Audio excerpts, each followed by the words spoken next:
Much love, and I'm Wayne Johnson with Doc and Queen Ministries. Going to come from Proverbs 18, verse 22, and it reads, "If you find a wife, you have found something good. She shows that the Lord is happy with you." Going to speak today on spouses, married couples, and want to share with, if one is, let's say, more of a introvert or an extrovert. But let us deal with it as an examples with arguments. So if there's a disagreement, there's an argument, there's a dispute, and one wants to fix it immediately. That's who I was. I wanted things to be fixed immediately. Let's solve this immediately. Usually opposites attract. And so your spouse is usually the opposite of that. They want to take some time and they want to cool down before dealing with that issue. Opposites attract. But let us also think, because we know that's even not 100%, but let's think of if both want to fix it immediately, but have a disagreement on what it is.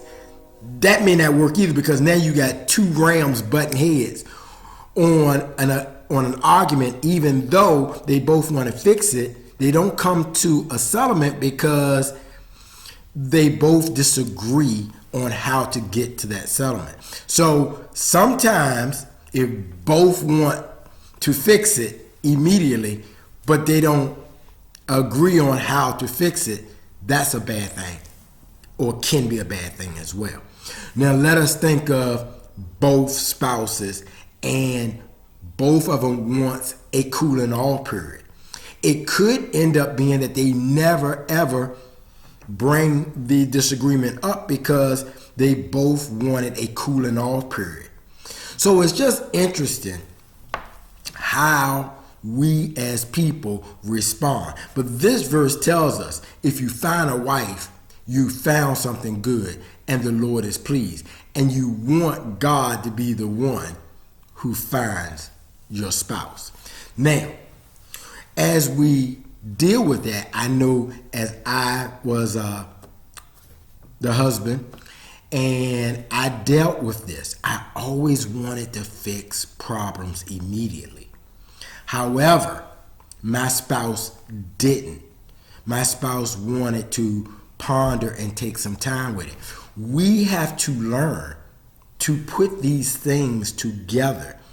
And so we have to learn how to not be so selfish on our wants and our needs, and think about our spouse's needs as well, and help them understand what our needs is, so we can work as a team. And many times as husbands, I can speak for the husbands, we look for what we want and we try to bully our way. But we have to work as a team. When you think about these things, you can solve problems better and easier. We have to, as couples, understand that we must always include God, because God is like our mediator and he knows what's best. And so if we use God instead of trying to fix things in our own strength, usually what happens is you don't get it fixed. Even if you think that it's fixed on the surface, actually it's not, because later on there could be resentment from other things in past. We have to work as a team. And so I really want to share, because it just hit me this past week, about how it is so interesting in many cases that why God has put that person in your life.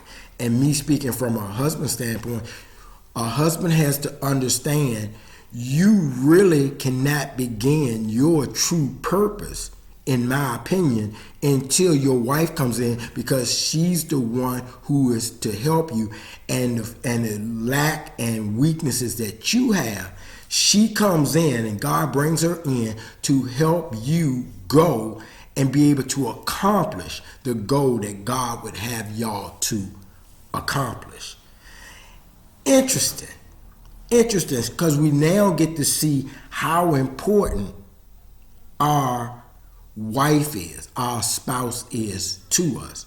We are to work together as a unit, as a team. It is so great to understand that God takes us and he molds us as we are growing up as young men, and we get to a point, and then we find that one for our life. And then we can many times just know that that one is for us. And when we get into union with that one and you are joined together to make things happen. That's kind of the reason why the vows are set up the way the vows are, because there's going to be good times and bad times. There's going to be good health and possibly sickness, and rich or poor. Whatever comes your way, you always have to lean on God as a couple so you can persevere through it, so you can make it forever and ever until death do you part. I really understand now the importance, and I saw a lot of times in my marriage how I was dictating, even if I wasn't realizing that I was dictating, that I was not sharing, I was not allowing my wife to do her part. We get to a point that we get so bogged in to our own titles that we forget what the role is of your title and what the role is of your spouse's title to help you both make it to the next thing that God would have you to do. Not only that, the people that you are being an example for. We must understand as a Christian marriage, we are supposed to set the example. But when we fall short as a couple, then those on the outside who are not Christians, whether single or whether unchristian married people, they are watching us, and if we're not operating in the way that God intends for us, then it's a big, huge undertaking. And what does that show? And how do people going to come to God when we as already believers are not doing so? That's why it's so important for us to show ourselves approved and continue to study and continue to learn and to work as a team and to understand how we are to fit like a glove. Everything has its purpose, and we must, as husbands in particular, understand this and connect to God and be led by the Spirit. Not only are you affecting yourself, your spouse, your children, your children's children, the community, your friends, even people who don't even recognize you. So we must take this serious. God has granted us with the one who is going to allow us to be able to fit and take care of the purpose that he's put in our life. Take care, God bless, and once again, much love.